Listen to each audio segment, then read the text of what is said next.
welcome to the latest episode of the Lisa Pezik Show. In this episode, we are going to dive into 3 characteristics of a coach. Yes, just 3. 3 that I want you to know, 3 that I want you to look out for, 3 that I want you to be able to wholeheartedly say yes, yes, and yes before you hire a coach. Now, why do we even need a coach to begin with?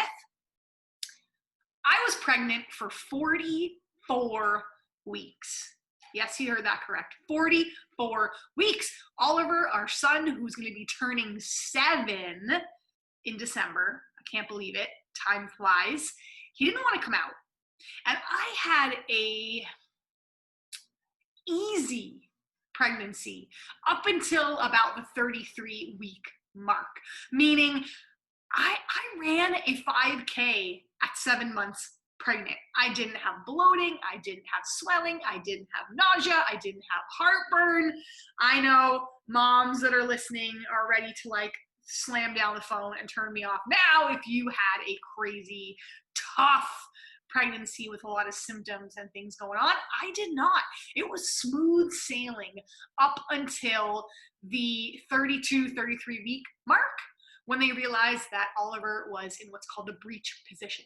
He was not head down. And I'll tell you, we did all kinds of crazy shit to force this kid to move.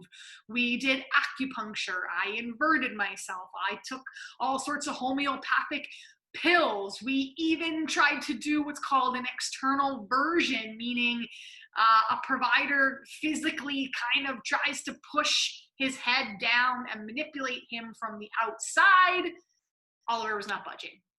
And I knew that my chances, well, actually, I didn't realize that my chances were so slim to be able to deliver a baby naturally when your baby is breech. And Oliver was a very rare case called double footling breech, meaning he literally was standing straight up with 2 feet down, head up high, all the way up into my ribs and into my lungs, and feet all the way down at the bottom of my goods. So that is incredibly rare and considered a medical emergency. Not considered a normal part of delivering, which is BS, because evidently 20 years ago there was a study saying that it could all go bad, and it happened, saying that the head and the neck can get stuck, and it happened 1 time in all of history, a little tiny Chinese lady trying to birth a 10-pound baby. Now, I know y'all can't see me, but if you've gone on my social media, you could see that I ate no little Asian lady, and at the time, Oliver was weighing 6, 7 pounds. He was not a 10-pound baby. I got hips. I played sports. I've always been, even when I was skinny, I've always been wide and muscular. I had no worries about Oliver getting stuck. But every single OB and physician that I talked to said, no way, no how. So I knew I needed help. I knew I needed a doula. Midwives, because I went past 40 or 42 weeks, they couldn't keep me in their care, and I had to be transferred over to an OB. And I was passed from provider to provider to provider to provider, to in the end having no provider because I was being forced into a C-section, and I kept saying no. So I knew that I needed somebody on my side. And I'll tell you, if it was not for my husband and it was not for our doula, Crystal, I think I don't know if I would have survived. Because in those times when I needed someone to speak for me, they were there. In those times when I needed someone to give me tough love, they were there. In those times when I needed empathy and support, they were there. In the times I needed a cheerleader, they were there. In the times when I needed them to just shut the hell up and walk away, they did it. That was the only way that I was able to make it through pretty much every intervention under the sun. I wanted a home birth at home in our tub with no intervention, being left to do the thing that my body knows how to do. But as soon as we found out that Oliver was double footling breech and he wasn't moving despite absolutely every single thing we did, I wasn't able to stay ahead of the game. And being able to go 44 weeks was almost like record breaking. And it was interesting because even when we kept getting scans, right, I kept saying, I'll have a C-section and I'll do that when things aren't safe. But as long as things are safe, I want to give this every opportunity to have a natural birth because babies can flip at any time. Things can change at any time. And amniotic fluid, the sac that protects Oliver, was amazing. Heartbeat, amazing. My blood pressure, fine. We ticked off all the boxes that we were both healthy and well. It was more a inconvenience for the people who were assigned to take care of me. So I went all the way to the very, very end until I found a lovely OB on Christmas Day that said, I'm not going to let you leave this hospital. You are already way farther along than anybody that I've ever seen before with a breech baby, and I'll induce you. That's the only way that I'm going to let you have a trial of labor. So that still came with conditions, but it was the best of the worst scenario, and we said, okay. But if you've ever been down this road before, ladies, and guys, if you're tuning in, your wives have ever been down this road, or if you ever plan to have children in the future, just know that sometimes one intervention leads to the next intervention, leads to the next intervention. And for me, it was induction that led to epidural, that led to breaking my water, that led to things happening too fast, too hard, and I ended up having a C-section in the end anyway. But the biggest thing I took away was, A, informed consent is you can't consent to something if you don't know all the pros, cons, risks, benefits, and you can't pick the best of the worst situation when you don't want either A or B. So a good coach is going to give you options, is going to listen, that's where that empathy, that first E I want to talk to you about in a good coach, is they're going to individualize things to you. You do not want a coach that runs you through a cookie cutter system. Yes, they have to have systems and processes and frameworks in place because that's how we know that things are effective. But what happens if someone says, you have to do it this way? And you go, I don't want to do it that way. That doesn't work for me. And that's what I kept saying throughout my entire pregnancy. They're like, when do you want your C-section? I'm like, that doesn't work for me. Well, we can just schedule the date tomorrow. That doesn't work for me. How about next week? That doesn't work for me. Well, you have to have your C-section or else that's it. Oh, I don't. And then it went into scare tactics of, if you don't have the C-section, your baby's going to die. And I said, well, what data are you basing that on? Because the way I'm looking at everything is healthy. We are connected. Things are good. So careful of the coaches that use scare tactics and this whole misconception of, busting you down and breaking you down to get a breakthrough from you. That is not empathy. Or the forced selling that you better do this, or like nails on the chalkboard for me is, or you're not serious about your business. Oh man, I just want to throat punch people that say that. There are people that are incredibly serious about their business, but you don't know someone's true, legit situation because things can change like that, right? Things can change. You have to listen. You have to be empathetic. You have to be willing to have your systems and frameworks as a coach, but individualize and tweak and assess things when people aren't fitting that certain mold that you've put out. So I want you to have a coach that's empathetic and adaptable and gives you options. Now, I'm not saying that they give you options that won't serve you, meaning they go easy on you, they give you options to bail on your dream, they give you options to bail on something else. No. That's not what I'm saying. You do not want a coach that tells you exactly what you want to hear, right? They don't have to be your best friend. They have to tell you the truth in a somewhat empathetic way, to get you to where you want to go and to tell you what you need to hear. And sometimes the truth sucks, right? If they would have said to me, the amniotic fluid is low, your baby's heart rate is getting low, your blood pressure is through the roof, this is now not safe.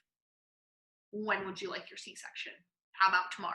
I would have said, okay, right? We don't want to tell people what they want to hear. Sometimes we do have to tell people the truth. And when people get the truth, they can then live into that. They can then step into that. They can then know what their next right move is with you. And it does sometimes empower people to know they made the best choice and they did the best thing that they could. So I'm not saying it to be your best friend and they have to cheerlead you and they have to give you options to bail on your greatness. I'm saying that they need to listen. They need to listen more than they talk.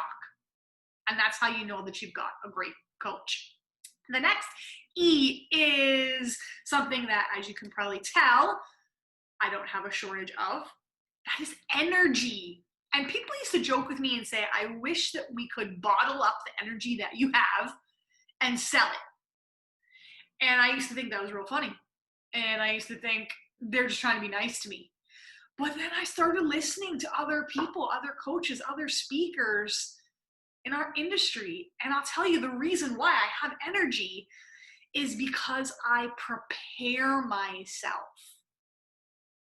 I don't chug 7 cups of coffee and hope that this podcast is going to go good. I review my bullet points. I review my story. I review what I want to share with you. Even though I am sitting right now recording this podcast, the only reason why I'm sitting is because I was standing for 6.5 hours today.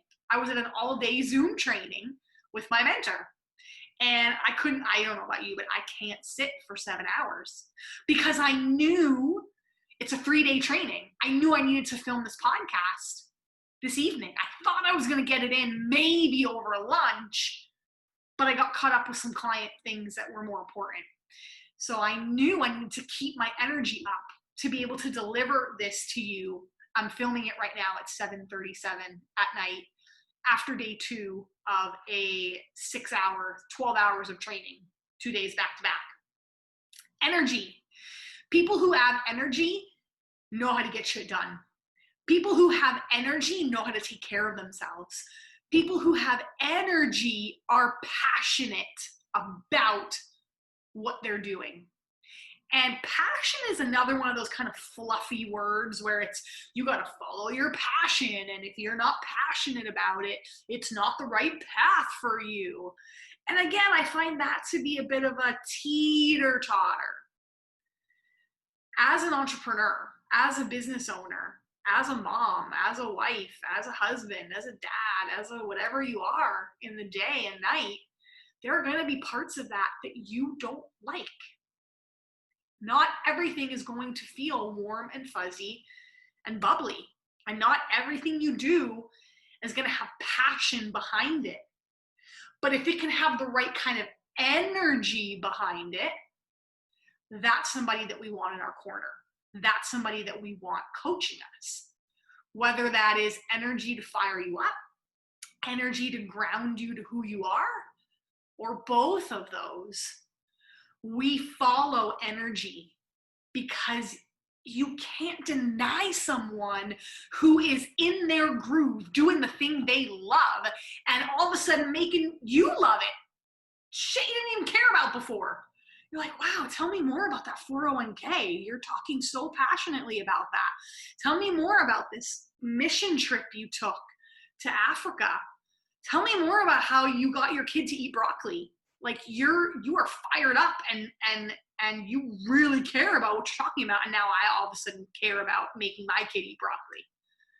We follow energy. We stick with consistent energy, not those people that go on a high for 3-4 days and then you never hear from them and they crash for a month. Consistent energy, empathy, energy. And the last one, ego. 2 ways on this. One, the coaches that know they're telling you something that they challenge you with. And the reason why I say ego is because typically when someone challenges you, you go, F you. When somebody challenges you, you go, who are you to say that to me? The defense wall comes up. And I've been there. I've been on both sides of this. And typically it's because I know they're right. And they're most likely not telling me something that I don't already know to be true about myself. I just haven't been doing it. I haven't been living into it. I haven't been committing to it, and they're calling me out on it. Good coaches will cut right through your ego, again, in a loving way, but they'll tell you what you need to hear, not what you want to hear.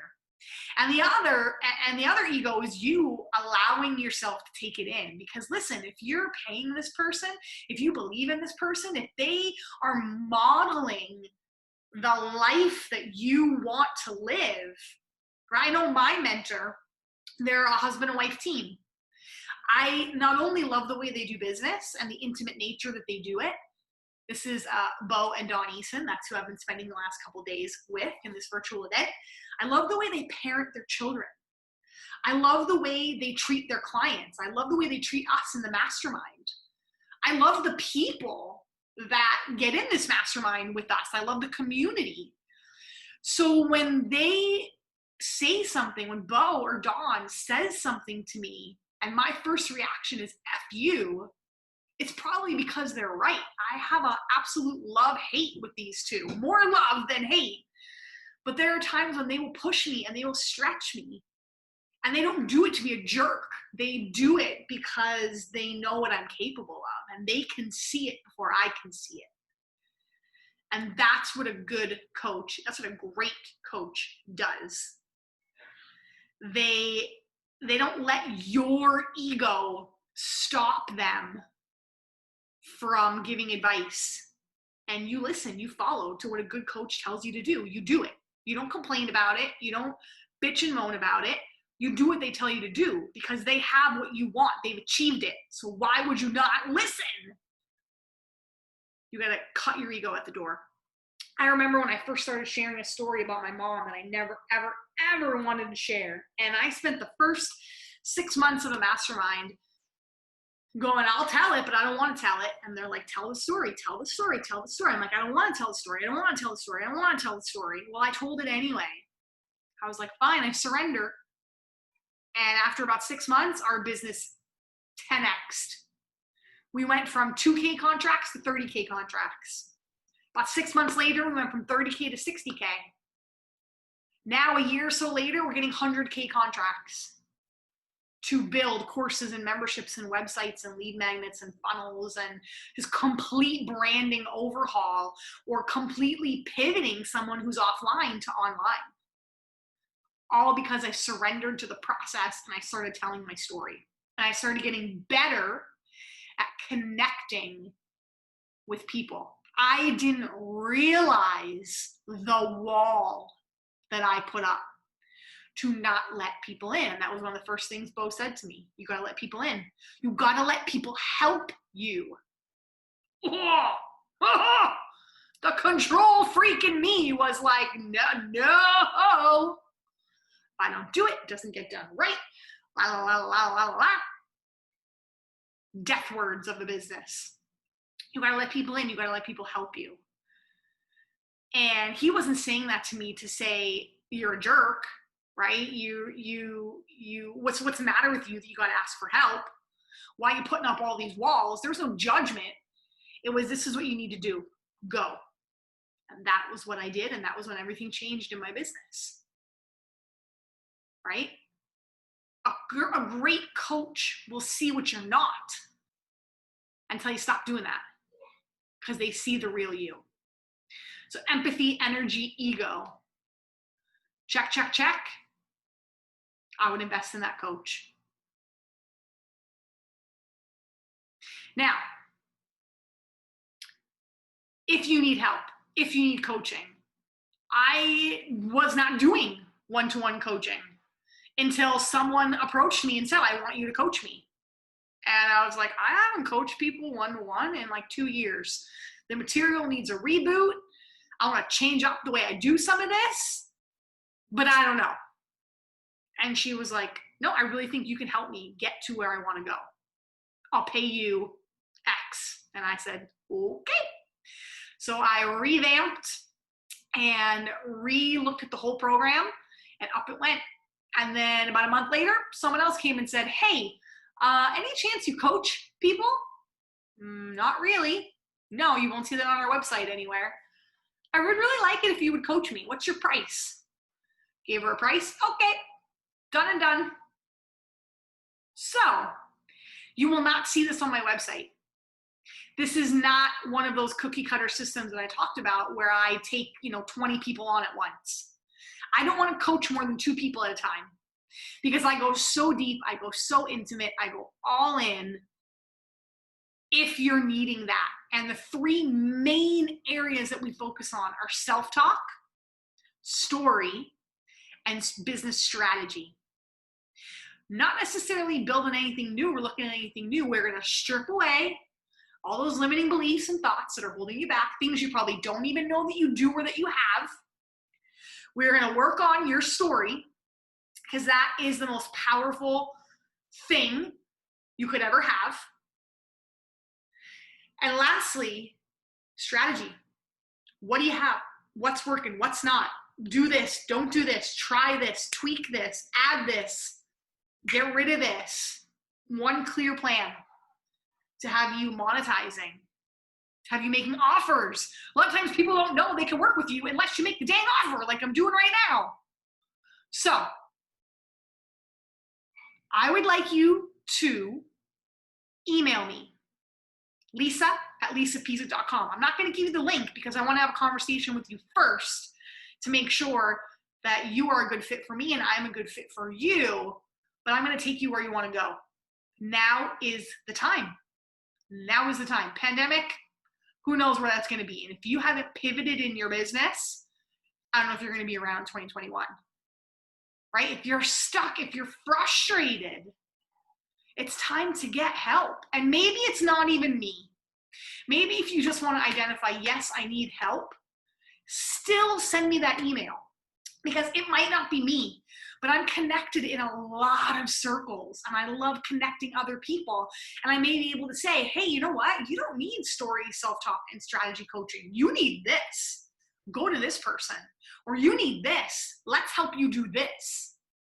Just having that second set of eyes and perspective is worth everything. So shoot me that email, lisa@lisapezik.com. LISA@LISAPEZIK.com, and I'd be happy to point you in the right direction, whether that's to me or that's to somebody else. But do not sit in frustration anymore. Do not let your ego stop you from what you're capable of doing.